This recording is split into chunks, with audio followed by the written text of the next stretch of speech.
Não é novidade que Como Treinar o Seu Dragão tem uma história praticamente perfeita, possuindo um começo, meio e um final. Porém, o que muita gente não sabe é que cada filme tem um processo de criação, e depois do lançamento chega até nós informações privilegiadas que aconteceram durante a produção do filme, onde os diretores dão entrevistas e acabam divulgando coisas que só aconteceram nos bastidores, ou até mesmo curiosidades da própria história. E sim, isso também aconteceu em Como Treinar o Seu Dragão. Por isso, no vídeo de hoje eu separei alguns segredos e curiosidades sobre o segundo filme da saga, até porque eu já fiz com o primeiro e com o terceiro e agora falta o 2. Então continue comigo e vamos logo pro vídeo. A pergunta que eu mais recebo é: Lucas, aonde e como eu posso assistir os filmes de Como Treinar o Seu Dragão? E eu recomendo a YouCine, uma plataforma em que você pode assistir séries, desenhos e inclusive os filmes da trilogia, além de vários lançamentos dublado ou legendado. E você pode baixar o app da YouCine no celular, no computador ou na televisão, ganhando acesso grátis durante uma semana. Depois desse vídeo corre lá, o link tá na descrição.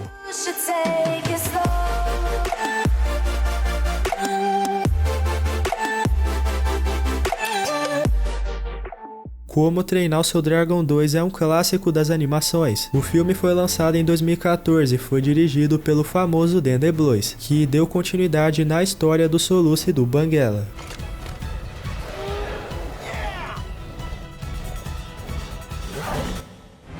O filme teve um orçamento de 145 milhões de dólares e superou até mesmo a bilheteria do primeiro, obtendo um retorno de 621 milhões, enquanto o primeiro filme da sequência teve apenas entre aspas, 494 milhões de bilheteria, superando posteriormente o terceiro filme, que arrecadou 524 milhões de dólares. Não é à toa que muita gente considera esse o melhor filme da saga, e na minha opinião ele realmente foi muito bom. Após um ano do seu lançamento em 2015, Como Treinar o Seu Dragão 2 ganhou o Globo de Ouro de melhor animação, sendo o primeiro filme da DreamWorks a ganhar esse prêmio. Aliás, ganhou também outras premiações, mas essa de fato foi a mais importante, competindo juntamente com vários filmes muito bons na época, como por exemplo o Prêmio N.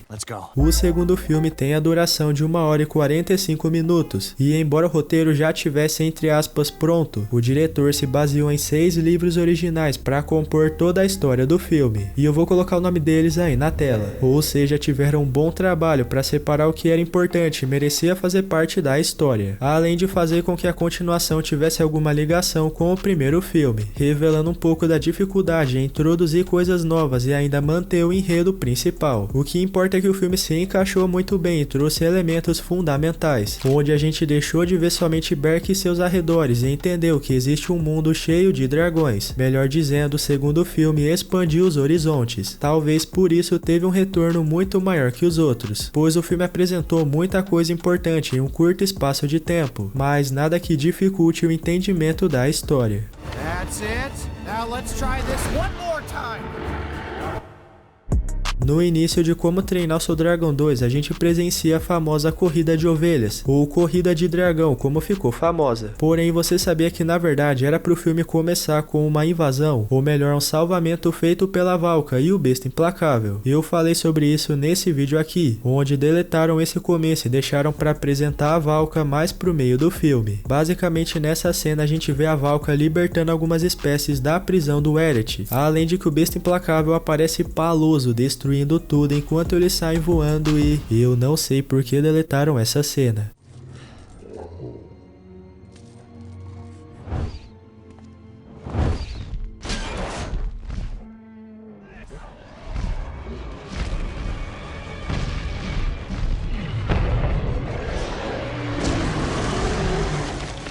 Afinal, a Valka tava usando máscara e ninguém ia imaginar que seria a mãe do Soluço, mas enfim, trocaram para um começo leve, por assim dizer. No entanto, a gente vê sinais dessa batalha quando Soluço e a Astrid sobrevoam perto da base do Eret, onde dá pra ver disparos de gelo e até mesmo a pegada do Besta Implacável, revelando que de fato aconteceu. Todo mundo lembra da batalha final, o duelo de Berk contra o Drago Sangue Bravo. No momento em que o Soluço recupera o Banguela, os dois voam diretamente pro Besta Implacável, e nesse exato momento tem uma referência ao primeiro filme, quando o Soluço quase bate na cauda do Besta Implacável e ele fala assim: "De novo não!"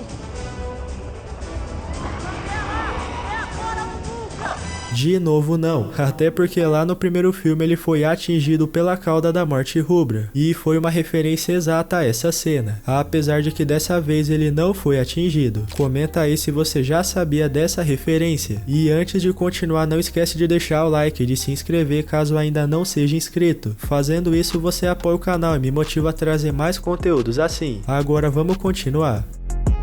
Como eu falei, a Valka teve um papel fundamental na história, afinal ela é a mãe do Soluço e uma das maiores treinadoras de dragão, tanto pelo fato de que ela estava viva durante todo esse tempo, quanto porque ela literalmente treinou um besta implacável. Porém, muita gente não sabe, mas ela na verdade seria a grande vilã da história. Sim, a Valka era pra ser do mal, mas decidiram passar esse papel pro Drago, pois acharam que seria muito pesado colocar ela como vilã, até porque imagina só, além da morte do Estoico, a mãe do Soluço ainda seria a vilã, de fato não seria nada legal. Então mudaram esse conceito e fizeram com que ela fosse do bem. Falando no Estoico, infelizmente ele acabou sendo atingido pelo disparo do Banguela, um final trágico para ele que se sacrificou para salvar o Soluço. Afinal o Banguela estava sob o controle do Alf e não tinha o que fazer. Mas e se eu te falar que no lugar do Estoico o personagem que devia ter sido atingido era o Bocão? Sim, no primeiro conceito o Bocão teria salvado o Soluço e por consequência morrido, mas no final fizeram isso com o Estoico, pois acharam que seria algo marcante na história. E para fechar nossa lista, vamos falar da evolução visual. Muitos nem perceberam, mas a paleta de cores do segundo filme é ainda mais chamativa do que o primeiro. Cores mais realçadas e vivas, diferente do primeiro filme, onde tudo parecia mais apagado. Parece uma curiosidade boba, mas é só comparar. E isso aconteceu tanto pela evolução da tecnologia, quanto porque as cores possuem a função de despertar certas emoções em quem assiste. E os produtores foram bem cautelosos em deixar o filme mais atrativo. Bem legal na minha opinião. Bom, essas foram as 8 curiosidades e segredos do filme Como Treinar Seu Dragon 2. Comenta aí qual desses você já sabia e escreve se você gostaria de uma parte 2. E eu vou ficando por aqui. Muito obrigado a todos que chegaram até o final. Fiquem com Deus e até a próxima.